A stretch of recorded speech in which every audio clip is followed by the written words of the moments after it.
Hello there. If you, like me, struggle with perfectionist patterns in your life, not just in your career, but perhaps in your personal life as well, and you're finding that it's draining your energy a lot, I've got some really quick tips for you today that will help you manage your energy, especially as we're heading into the end of 2020. That's been a really big, crazy year for most of us, so keep watching.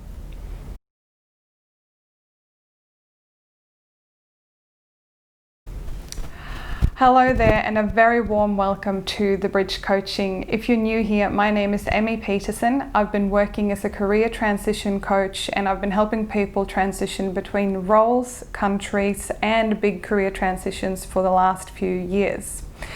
In this channel, we talk all about career and transition tips and mindset, so if that interests you, we'd love to have you as a subscriber as well.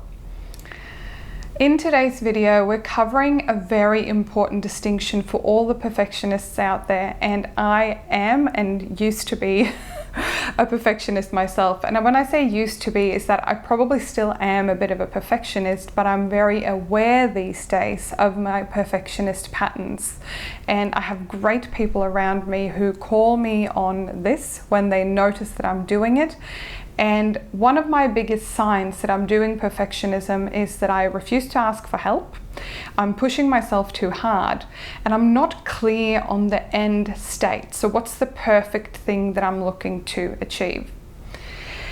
And the distinction that helped me probably the most, and may be useful for you if you're running a perfectionist pattern, is to look at the distinction between perfectionism and improvement. So I'll link a blog post below here where you can read a little bit more about it, but essentially perfectionism is a pattern that refuses to accept anything other than perfect. The problem with this, as we all know, is that perfection is actually usually not attainable. Or it might be attainable, but at such a high cost that you question when you get there if it was actually even worth it. And you might go, oh, well, how is this relevant for my career transition? Well, it's very relevant because the people that I coach, which are usually high-performing people, they run perfectionist patterns not only in their work life, but also in their home life. And it's really affecting their energy levels. So think about it. When you go to achieve something, whether it's the perfect Christmas or the perfect job interview or the perfect whatever that might be, what you're actually doing is often setting up something that's completely unattainable, and you half kill yourself in the process energetically to get there. So the flip side of that is the concept of improvement.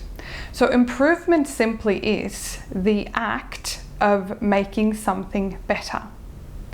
And the power of improvement versus perfection is that perfection wants to get to an end state. Meaning, it's not about the journey, it's about the destination and getting the perfect outcome. Whereas improvement is actually about enjoying the journey, being stretched, being challenged, taking a break, because we all need a break sometimes, and realizing that even if we just made something 5% better or 10% better, it's a lot better than no improvement at all. And the final thing to consider as well if you're running a perfectionist pattern is that I often get clients who come to me who run this pattern, obviously mostly unconsciously, because we don't do this to ourselves knowing that, I'd like to torture myself by being a perfectionist. It's nothing like that. We unconsciously learn these patterns and run them in our lives. And most of us have a perfectionist pattern in some level. But what I often hear from my clients when we unpack this behavior of perfectionism is that they feel really lonely. They feel like I've got to get it done myself, or it's not going to get done right, or no one else has the urgency that I have about getting this done or creating this thing or preparing the holidays or whatever that is for you. And the problem with that is that a perfectionist behavior can be really isolating because you're pushing people away, because unless they do it perfectly, unless your partner, friend, mum, kid does it perfectly, you push them away and go, I'm going to do it, so it's going to be perfect my way. But ask yourself, is your way of the perfect thing actually even required? It probably isn't. So I know that that's a big stretch for some of you out there. So take a little break. Feel free to read the blog post that I've linked below if you find it useful. But in the end of the day, remember that perfectionism is very rarely healthy and helpful, and it very rarely gives you the outcome that you actually want.